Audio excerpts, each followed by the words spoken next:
నమస్తే. ఒక ప్రశ్న, 5 బుల్లెట్లతో సమాధానం. ఒక గ్రామం, ఒక యువకుడు, కొన్ని వీడియోలు, ఒక తుపాకీ, కొన్ని నిమిషాల పాటు కాల్పులు, అంతే. ఇప్పుడు మొత్తం బీహార్ రాష్ట్రం ఒకే ఒక ప్రశ్న అడుగుతుంది. భరత్ తివారీని ఎందుకు ఎన్కౌంటర్ చేశారు? ఇది నిజంగా ఎన్కౌంటరా లేక హత్య? అసలు భరత్ భూషణ్ తివారీ ఎవరు? అతడు చట్టాన్ని చేతుల్లో ఎందుకు తీసుకున్నాడు? నిజంగా చట్టాన్ని చేతుల్లో తీసుకున్న వ్యక్తేనా లేక ప్రభుత్వాన్ని ప్రశ్నించిన జర్నలిస్టా? అసలు ఆ రోజు ఏం జరిగింది? పూర్తిగా ఈ వీడియోలో చూద్దాం. బీహార్లోని భోజ్పురా జిల్లాలోని షాపూర్ పోలీస్ స్టేషన్ పరిధిలో ఉన్న ఒక బిలౌటి గ్రామానికి చెందిన 28 ఏళ్ల భరత్ భూషణ్ తివారీ గత కొన్ని నెలలుగా సోషల్ మీడియాలో వీడియోలు చేస్తూ స్థానిక సమస్యలపై మాట్లాడేవాడని గ్రామస్తులు చెబుతున్నారు. వరద బాధితుల పునరావాసం, అభివృద్ధి పనుల్లో జాప్యం, స్థానిక పరిపాలన పనితీరుపై ప్రశ్నలు లేవనెత్తేవాడని అతని కుటుంబ సభ్యులు, గ్రామస్తులు చెబుతున్నారు.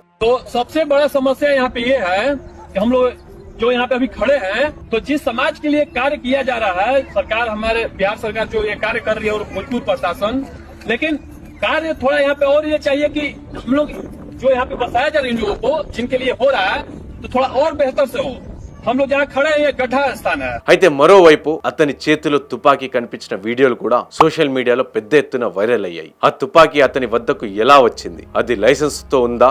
ఎందుకు ఆయుధంతో వీడియోలు తీశాడు? ఈ ప్రశ్నలకు ఇప్పటికీ స్పష్టమైన సమాధానం లేదు. యాక్చువల్లీ ఏం జరిగింది? జూన్ 2026 పోలీసులకు సమాచారం అందింది. భరత్ తివారీ వద్ద అక్రమంగా ఆయుధం ఉందని, అతను సోషల్ మీడియాలో కొన్ని వీడియోలు పోస్ట్ చేశాడని అండ్ పోలీసులు ఇదంతా చెబుతున్నారు. అదే రోజు పోలీసులు బిలోటి గ్రామానికి చేరుకున్నారు. ఇక్కడ నుంచి 2 కథనాలు మొదలవుతాయి. మొదటి కథనం ప్రకారం ఇదంతా పోలీసులు చెబుతున్నది. పోలీసుల వాదన ప్రకారం భరత్ తివారీ వారిపై కాల్పులు జరిపాడు. ఆత్మరక్షణ కోసం పోలీసులు ఎదురు కాల్పులు జరిపారు. ఆ కాల్పుల్లో భరత్ తీవ్రంగా గాయపడ్డాడు అండ్ తర్వాత ఆసుపత్రిలో చికిత్స పొందుతూ మరణించాడు.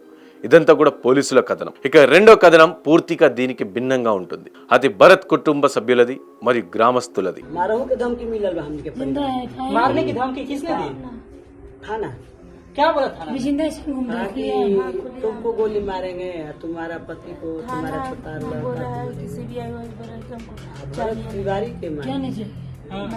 వారి ఆరోపణల ప్రకారం భరత్ అప్పటికి లొంగిపోవడానికి సిద్ధపడ్డాడు అని. కొన్ని వైరల్ వీడియోలో కూడా అతను తుపాకీ కింద పడేసినట్టు కూడా కనిపిస్తుంది అని వారు చెబుతున్నారు. అండ్ మనం కూడా వీడియోలో చూసాం. అతడు నిజంగా లొంగిపోయాడా లేక లొంగిపోయిన తర్వాత కూడా కాల్పులు జరిగాయా? ఇదే ఇప్పుడు ఈ కేసులో అత్యంత కీలకమైన ప్రశ్న. భరత్ తివారీ మృతదేహం గ్రామానికి చేరుకున్న తర్వాత పరిస్థితి కంప్లీట్ గా ఉద్రిక్తంగా మారింది.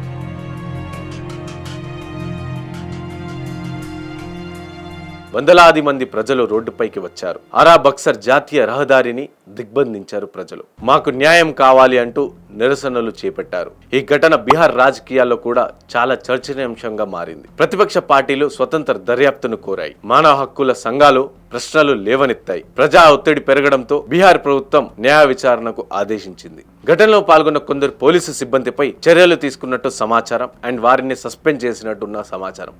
ప్రస్తుతం వీడియో ఫుటేజ్, ఫోరెన్సిక్ ఆధారాలు, ప్రత్యక్ష సాక్షులు వాగ్మూలాలను అధికారులు పరిశీలిస్తున్నారు. కానీ ఇప్పటికీ అనేక ప్రశ్నలు సమాధానం లేవు. భరత్ వద్ద ఉన్న తుపాకీ ఎక్కడి నుంచి వచ్చింది? ఆ తుపాకీ లైసెన్స్ తో ఉందా లేదా? అతడు నిజంగా పోలీసులపై కాల్పులు జరిపాడా లేక అప్పటికే లొంగిపోయాడా? పూర్తి వీడియో బయటికి ఎందుకు రాలేదు?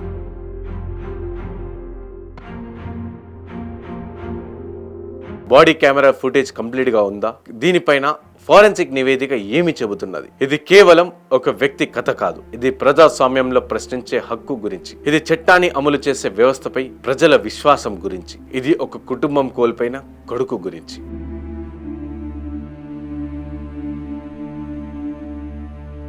భారతదేశంలో గతంలో కూడా జర్నలిస్టులు, సామాజిక కార్యకర్తలు, ప్రజా సమస్యలపై గలం విప్పిన వ్యక్తుల భద్రతపై అనేక ప్రశ్నలు లేవనెత్తబడ్డాయి. కొన్ని ప్రముఖ కేసుల విషయాన్ని ఇప్పుడు మనం చూస్తే, గౌరీ లంకేష్ 2017లో బెంగళూరులో హత్యకు గురయ్యారు. ఇక సుజాత్ బుఖారీ 2018లో శ్రీనగర్ లో కాల్చి చంపబడ్డాడు. అండ్ జగేంద్ర సింగ్ తనపై దాడి జరిగిందని ఆరోపించిన తర్వాత మరణించారు. దానిష్ సిద్దికి ఆఫ్ఘనిస్తాన్ లో రిపోర్టింగ్ సమయంలో మరణించారు. ఇక సందీప్ శర్మ అక్రమ మైనింగ్ పై కథనాల తర్వాత అనుమానాస్పద స్థితిలో మరణించారు. అయితే ఈ కేసులన్నీ భరత్ తివారీ ఘటనకు నేరుగా పోల్చడం సరైనది కాదు. కానీ ప్రతి కేసు వేరువేరు పరిస్థితులు, వేరువేరు దర్యాప్తుల్లో ఉన్నాయి. ఈ కథలో ఒకవైపు పోలీసుల వాదన ఉంది, మరోవైపు కుటుంబ సభ్యుల ఆరోపణలున్నాయి. ఈ 2 కథనాల మధ్య ఎక్కడో నిజం దాగి ఉంది. ఆ నిజాన్ని బయటికి తీసుకురావాల్సిన బాధ్యత ఇప్పుడు దర్యాప్తు సంస్థలపైన ఉంది. ఎందుకంటే ప్రజాస్వామ్యంలో ప్రజలకు సమాధానం బుల్లెట్లతో కాదు, నిజాలతో చెప్పాలి. భరత్ తివారీ కేసులో నిజం ఏమిటో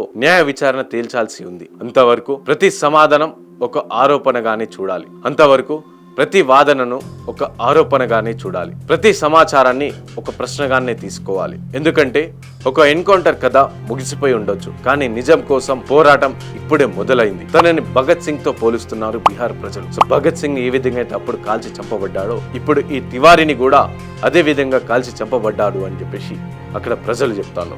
ఏదేమైనప్పటికీ కూడా ఇప్పుడు ఇదంతా అక్కడి న్యాయ వ్యవస్థ దీనిపైన కంప్లీట్ గా దర్యాప్తు చేసి ప్రజలకి నిజం బయట పెట్టాల్సిన అవసరం ఉంది.